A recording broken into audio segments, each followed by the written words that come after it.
श्री गणेशाय नमः। ओम नमः शिवाय। ओम श्री सांब शिवाय नमः।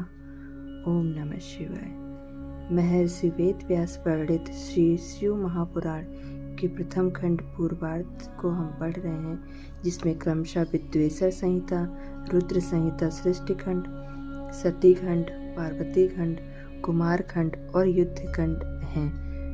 आज हम विद्वेषर संहिता के तृतीय अध्याय का पाठ करेंगे।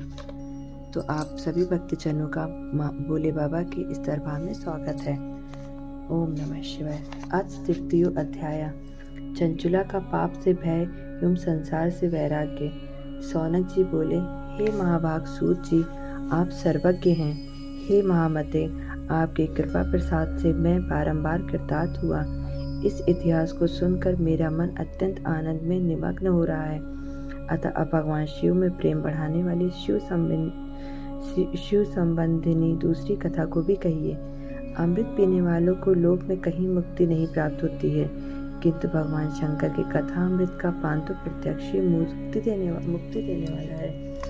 सदा शिव की जिस कथा के सुनने मात्र से मनुष्य शिव लोक प्राप्त कर लेता है, वह कथा धन्य है। और कथा का श्रवण कराने वाले आप भी धन्य हैं। सूत जी बोले, हे शौनक सुनिए, मैं आपके सामने गोपनीय कथा वस्तु का भी वर्णन करूंगा, क्योंकि आप शिव भक्तों में अग्रगण्य तथा वेदताओं में श्रेष्ठ हैं। समुद्र के निकटवर्ती प्रदेश में एक वाशकल नामक ग्राम है, जहाँ वैदिक धर्म से विमुख महापापी द्विज निवास करते हैं। वे सबके सब बड़े दुष्ट हैं। उनका मन दूषित विषय भोगों में ही लगा रहता है। वे न देवताओं पर विश्वास करते हैं, न भाग्य पर। वे सभी कुटिल वृत्ति वाले हैं। किसानी करते और भांति भांति के घातक अस्त्र शस्त्र रखते हैं। वे पर स्त्री गमन करने वाले और खल हैं। ज्ञान वैराग्य तथा सधर्म को वे बिल्कुल नहीं जानते हैं। वे सभी पशु बुद्धि वाले हैं और सदा दूषित बातों को सुनने में संलग्न रहते हैं। जहाँ के द्विज ऐसे हों, वहाँ के अन्य वर्णों के विषय में क्या कहा जाए। अन्य वर्णों के लोग भी उन्हीं की भांति कुत्सित विचार रखने वाले स्वधर्म विमुखियों खल हैं। वे सदा कुकर्म में लगे रहते हैं और नित्य विषय भोगों में ही डूबे रहते हैं। वहाँ की सब स्त्रियां भी कुटिल स्वभाव की, स्वेच्छाचारिणी, पापासक्त, कुत्सित विचार वाली और व्यभिचारिणी हैं। वे सद्व्यवहार तथा सदाचार से सर्वदा शून्य हैं। कुजनों के निवास स्थान उस बासकल नामक ग्राम में किसी समय एक बिंदु नामधारी ब्राह्मण रहता था। वह बड़ा धम था, वह दुरात्मा और महापापी था। यद्यपि उसकी स्त्री बड़ी सुंदर थी, तो भी वह कुमाग्र पर ही चलता था। काम वासना ने कलुषित चित्त वह वैश्यागामी था। उसकी पत्नी का नाम चंचुला था। वह सदा उत्तम धर्म के पालन में लगी रहती थी, तो भी उसे छोड़कर वह दुष्ट ब्राह्मण कामासक्त होकर वैश्यागामी हो गया था। इस तरह कुकर्म में लगे हुए उस बिंदु के बहुत वर्ष व्यतीत हो गए। उसकी स्त्री चंचला काम से पीड़ित होने पर भी स्वधर्म नाश के भय से क्लेश सहकर भी दीर्घ काल तक धर्म से भ्रष्ट नहीं हुई, परंतु दुराचारी पति के आचरण से प्रभावित होने के कारण काम पीड़ित हो आगे चलकर वह स्त्री भी दुराचारणी हो गई। भ्रष्ट चरित्र वाली वह कुमाग्र कामनी अपने पति की दृष्टि बचाकर रात्रि में चोरी छिपे अन्य पापीचार पुरुषों के साथ रमण करने लगी।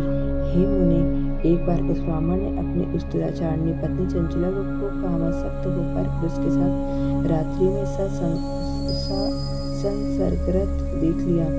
उस दुष्ट तथा दुराचार में आसक्त मन वाली पत्नी को रात में पर उसके साथ व्यभिचाररत देखकर वह क्रोध पूर्वक वेग से दौड़ा। उस दुष्ट बिंदु को घर में आया जानकर वह कपटी व्यभिचारी तेजी से भाग गया। तब वह दुष्ट आत्मा बिंदु अपनी पत्नी को पकड़कर उसे डांटता हुआ मुक्कों से बार बार पीटने लगा। वह व्यभिचारिणी दुष्ट नारी चंचला पीटी जाने पर कुपित होकर निर्भयता पूर्वक अपने दुष्ट पति बिंदु से कहने लगी। चंचला बोली, मुझ पतिपरायणा युवती पत्नी को छोड़कर आपको बुद्धिवश प्रतिदिन वेश्या के साथ इच्छानुसार रमण करते हैं। आप भी बताएं कि रूपवती तथा कामासक्त चित्त वाली मुझ युवती की पति संसर्ग के बिना क्या गति होती होगी। मैं अत्यंत सुंदर हूँ तथा नवयौवन से उन्मत्त हूँ। आपके संसर्ग के बिना व्यथित चित्त वाली मैं कामजनितों को कैसे सह सकती हूँ। सूत जी बोले। उस स्त्री के इस प्रकार कहने पर वह मूढ़बुद्धि मूर्ख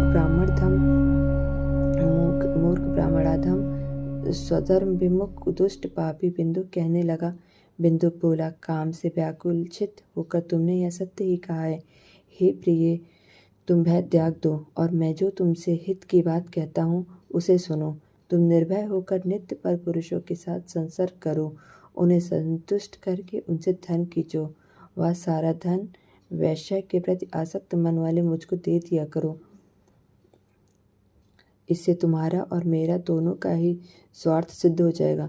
सूत जी बोले। पति का यह वचन सुनकर उसकी पत्नी चंचुला ने प्रसन्न होकर उसकी कही बात मान ली।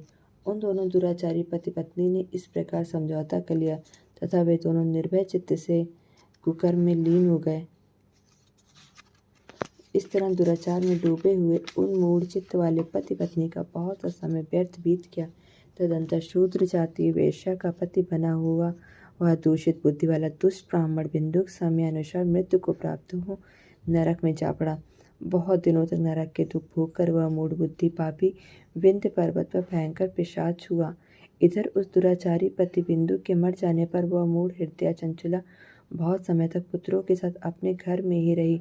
इस प्रकार प्रेम पूर्वक कामासक्त होकर चारों के साथ विहार करती हुई उस चंचुला नाम की स्त्री की का कुछ यौवन समय के साथ ढलने लगा।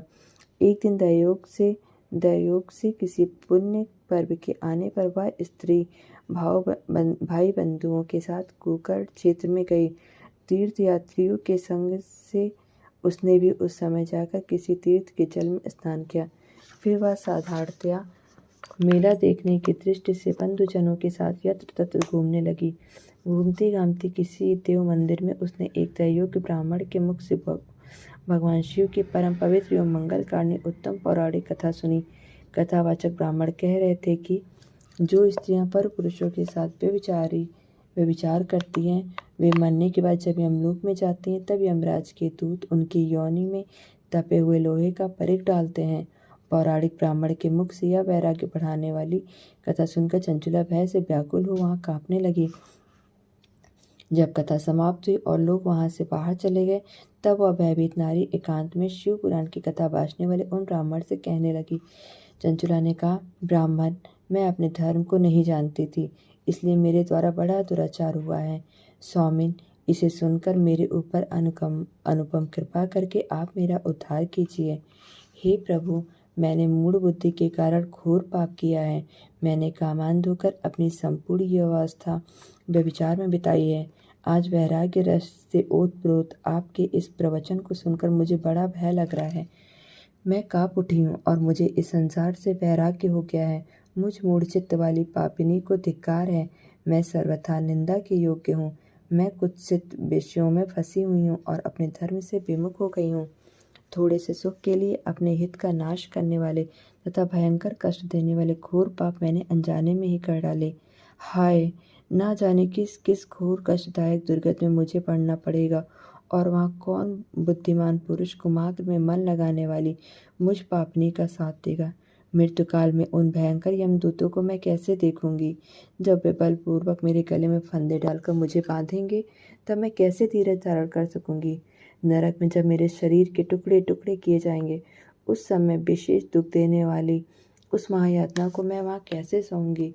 दुख और शोक से ग्रस्त होकर मैं दिन में सहज इंद्रिय व्यापार और रात्रि में नींद कैसे प्राप्त कर सकूंगी। हाय, मैं मारी गई, मैं जल गई, मेरा हृदय विदीर्ण हो गया और मैं सब प्रकार से नष्ट हो गई, क्योंकि मैं हर तरह से पाप में ही डूबी रही हूँ। हाय विधाता, मुझ पापनी को आपने हठात ऐसी दुर्बुद्धि क्यों दे दी, जो सभी प्रकार का सुख देने वाले स्वधर्म से दूर कर देती है। हे द्विज, सूल से बिंधा हुआ व्यक्ति ऊंचे पर्वत शिखर से गिरने पर जैसा घोर कष्ट पाता है, उससे भी करोड़ गुना कष्ट मुझे है। सैकड़ों अश्वमेघ यज्ञ करके अथवा सैकड़ों वर्षों तक गंगा स्नान करने पर भी मेरे घोर पापों की शुद्धि संभव नहीं दिखती। मैं क्या करूं, कहाँ जाऊं और किसका आश्रय लूं। मुझ नरकगामिनी की इस संसार में कौन रक्षा करेगा। हे ब्राह्मण, आप ही मेरे गुरु हैं, आप ही माता और आप ही पिता हैं। आपकी शरण में आई हुई मुझ दीन अबला का उद्धार कीजिए, उद्धार कीजिए। सूत जी बोले, हे शौनक, इस प्रकार खेत और वैराग्य से युक्त हुई चंचला उस ब्राह्मण के चरणों में गिर पड़ी। तब उन बुद्धिमान ब्राह्मण ने कृपापूर्वक उसे उठाकर इस प्रकार कहा। इति श्री स्कांदे महापुराणे शिवपुराण महात्म्ये चंचला वैराग्य वर्णनम नाम तृतीयोऽध्याय। इस प्रकार श्री स्कंद महापुराण के अंतर्गत शिवपुराण महात्म्य में चंचला वैराग्य वर्णन नामक तीसरा अध्याय पूर्ण हुआ। ओम नमः शिवाय। ओम नमः शिवाय। अथ चतुर्थ